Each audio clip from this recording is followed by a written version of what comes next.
Hello, today we are going to learn for Power Automate.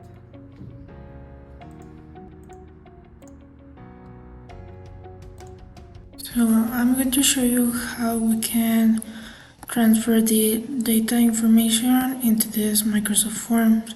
For that, I'm going to use Power Automate the stock flow. So here first I have the launch new Microsoft Edge, which I'm gonna open it first with the form. Then launch the Excel with the data, read from Excel worksheet. And then I'm going to set a variable this for using in the for each. So first, as we can see, I am using a JavaScript function on web page.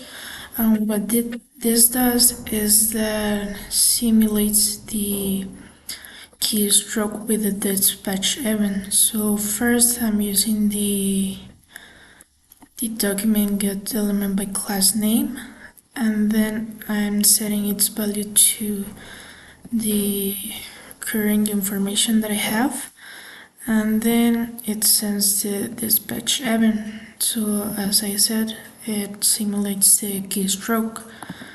And then for the next question I have the same also for the next question.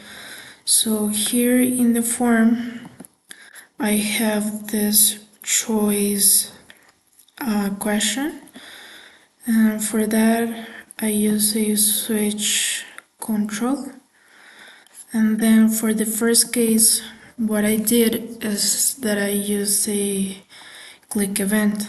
So this because we don't need that input data, only that we need the click. So this simulates the click, and this is what it does.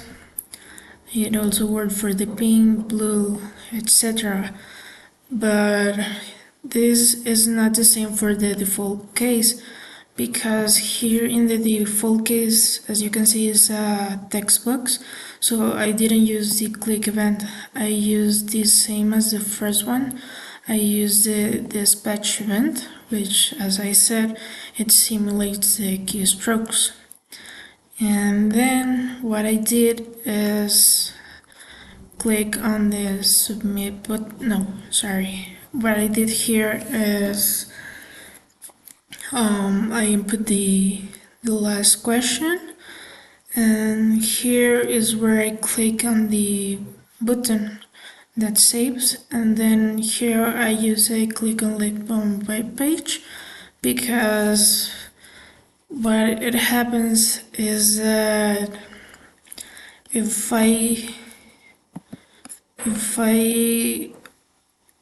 I'm gonna submit it, although I know it's empty, but if I directly say that let's say if I use this function click, it's not going to work, because first of all, this is not a button. So that's why I didn't use the JavaScript, and that's why I use the click link on web page. And then what I did on this elements to extract the get element by class name, I first I'm gonna click first. I'm gonna right click, then go to inspect, and here I can see all the properties of that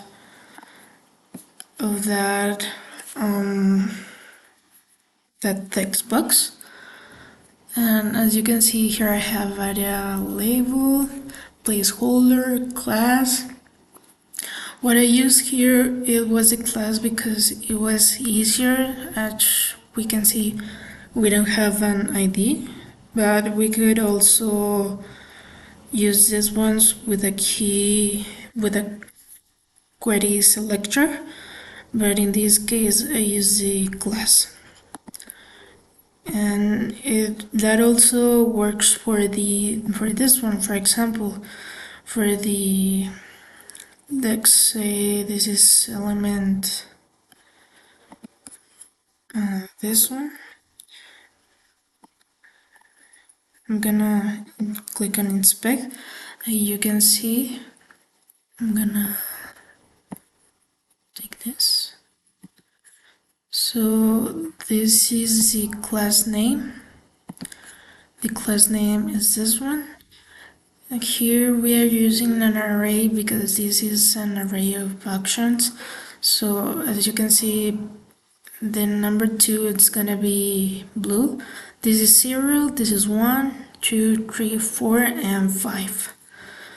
So yeah, I'm gonna run the flow so you can see it working. First launches the web explorer, then you can see this is a little fast, but it's gonna work. It simulates the typing of the answer.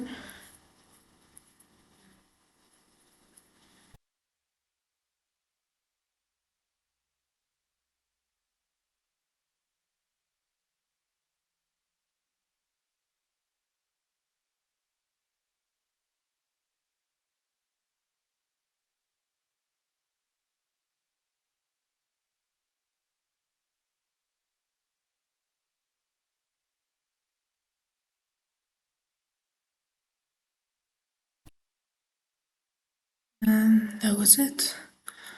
I am going to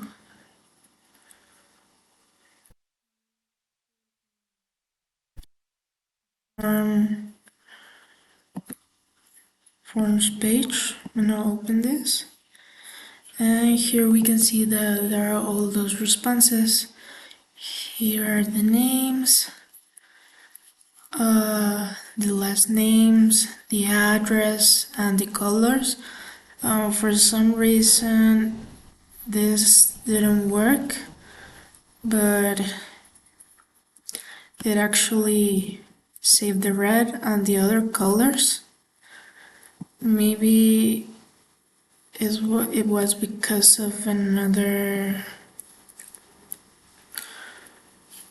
It detected another class, maybe, but generally it does work.